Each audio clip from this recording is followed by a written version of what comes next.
Hello बच्चों, class ninth लोकतंत्र chapter के मोस्ट इम्पोर्टेंट क्वेश्चन एक नंबर वाले। जैसे आप लोगों को पता होगा लोकतंत्र किसे कहते हैं। लोगों के द्वारा चुनी गई सरकार को लोकतंत्र लोकतंत्र कहते हैं। लोकतंत्र दो तरीके का होता है, प्रत्यक्ष अप्रत्यक्ष। अप्रत्यक्ष लोकतंत्र ये सब चीजें हैं। प्रत्यक्ष लोकतंत्र वह लोकतंत्र होता है जिसमें जनता सीधा अपना प्रतिनिधि चुनती है। अप्रत्यक्ष लोकतंत्र वह लोकतंत्र होता है जिसमें प्रतिनिधियों के द्वारा चुने गए प्रतिनिधि चुने जाते हैं, उन्हें हम प्रत्यक्ष लोकतंत्र कहते हैं। भारत में लोकतंत्र 1950 में लागू होता है।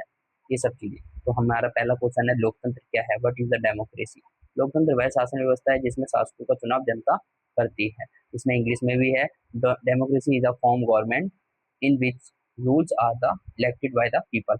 ये इंग्लिश और हिंदी दोनों में वाइड लैंग्वेज क्वेश्चन आंसर्स हैं। आप लोग अपनी अपनी कॉपियों में सारे बच्चे कर लें। लोकतंत्र में शासकों का चुनाव कौन करता है? लोकतंत्र में शासकों का चुनाव जनता करती है, द पीपल्स। लोकतंत्र में चुनाव कैसे होने चाहिए?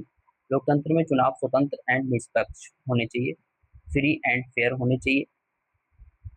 भारत में मतदान की न्यूनतम आयु कितनी है?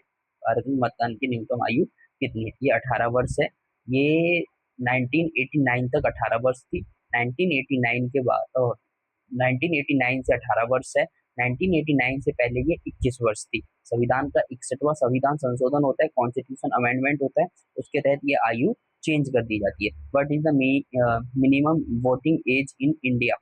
18 ईयर्स। लोकतंत्र में अंतिम निर्णय लेने की शक्ति किसके पास होनी चाहिए? लोकतंत्र में अंतिम निर्णय लेने की शक्ति किसके पास होनी चाहिए? तो इसका आंसर हो जाएगा निर्वाचन प्रतिनिधियों के पास। जो निर्वाचित प्रतिनिधि हैं उनके पास, जो जनता जिनको चुनकर भेजती है उनके पास होनी चाहिए। लोकतंत्र का मुख्य आधार क्या है? लोकतंत्र का मुख्य आधार क्या है? जनता की भागीदारी।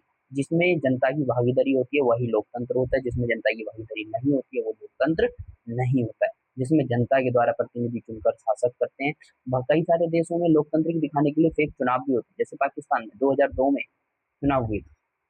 आगे, एक व्यक्ति एक वोट का मूल्य क्या अर्थ है? What does one person one vote one value mean? क्या है? प्रत्येक व्यक्ति के वोट का समान महत्व होता है। कोई भी व्यक्ति हो, चाहे काला हो, गोरा हो, अमीर हो, गरीब हो, कोई भी हो, उसके वोट का महत्व समान रहेगा। आगे, लोकतंत्र में सरकार किसके प्रति जवाबदेही होती है? लोकतंत्र में सरकार जनता के प्रति जवाबदेही होती है। लोकतंत्र में विपक्ष का क्या कार्य है? विपक्ष का कार्य ये होता है कि लोकतंत्र में जैसे एक पार्टी है कुछ गलत काम करेगी, जो सत्ता में है, सरकार है, तो दूसरी पार्टी उसको नहीं करने देगी, दूसरी पार्टी उसका विरोध करेगी, प्रदर्शन करेगी। जैसे अभी के टाइम पे, जैसे अभी जंतर मंतर पर आंदोलन हुए, छात्र आंदोलन बीजेपी के खिलाफ, बीजेपी के नेताओं के लिए, तो कांग्रेस, आम आदमी, जितनी पार्टियां थी सबने जनता का साथ दिया, स्टूडेंट्स का साथ दिया। वैसे सरकार की नीतियों की आलोचना और निगरानी करना। सरकार की नीतियों पर आलोचना ही करेगी, सरकार जो भी काम करेगी उसकी आलोचना करेगी, ये सब करना कि कोई गलत काम ना कर दे, इसलिए आलोचना की जाती है। आगे 10वां क्वेश्चन, राजनीति समानता क्या है? राजनीतिक समानता क्या है? राजनीति में सबको बराबर का महत्व देना राजनीतिक समानता कहलाता है। राजनीति में सबको बराबर का, चाहे कोई भी व्यक्ति हो, भारत का निवासी होना चाहिए, सबको बराबर का अधिकार देना राजनीतिक समानता कहलाता है, इक्वालिटी कहलाता है, political rights for all citizens. आगे, लोकतंत्र में कानून के सामने कौन समान है? लोकतंत्र में कानून के सामने सभी व्यक्ति समान है। All Indian peoples are equal.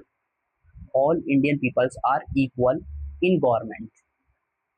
आगे, लोकतंत्र में जनता सरकार को कैसे बदल सकती है? चुनाव करके, चुनाव के माध्यम से, कि वो उसने एक बार चुन लिया, वो सरकार अच्छी काम नहीं करती, 5 साल बाद उसको हटा देंगे।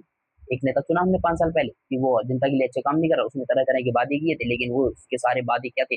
बेकार थे, फेक थे, सारे नेता चोर थे, है ना? तो उसके द्वारा हम उसको हटा सकते हैं। 5 साल के बाद हम चुनाव होंगे तो उसको हम हटा सकते हैं थ्रू द इलेक्शन।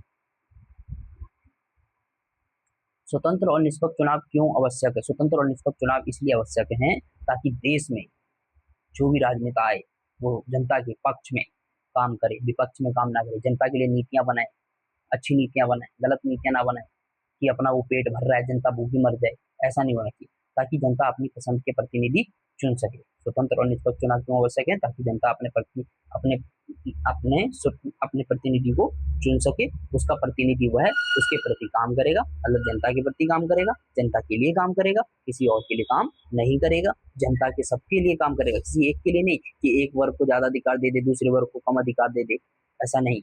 आगे, लोकतंत्र में नागरिकों को कौन सा महत्वपूर्ण अधिकार मिलता है?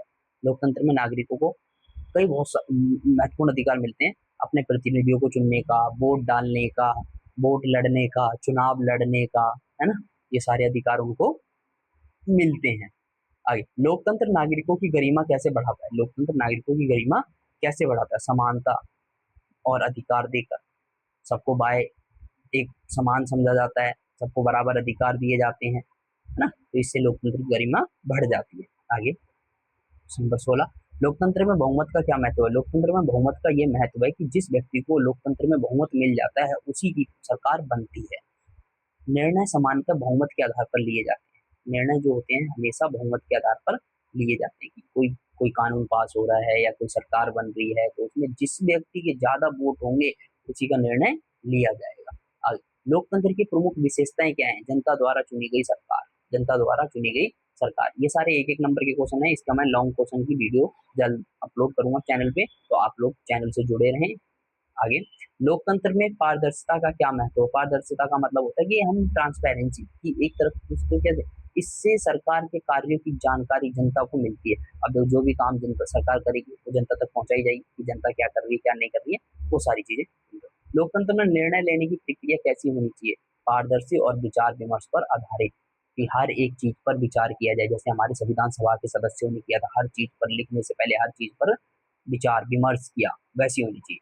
आगे, लोकतंत्र का मुख्य लाभ क्या है? लोकतंत्र का मुख्य लाभ क्या है? यह सरकार को जनता के प्रति जवाबदेह बनाता है। सरकार जो होती है जनता के प्रति जवाबदेह होती है, कोई भी काम करेगी सरकार को जनता को जवाब देना पड़ेगा, कोई भी कानून कोई भी चीज लागू करेगी तो जनता को जवाब देना पड़ेगा।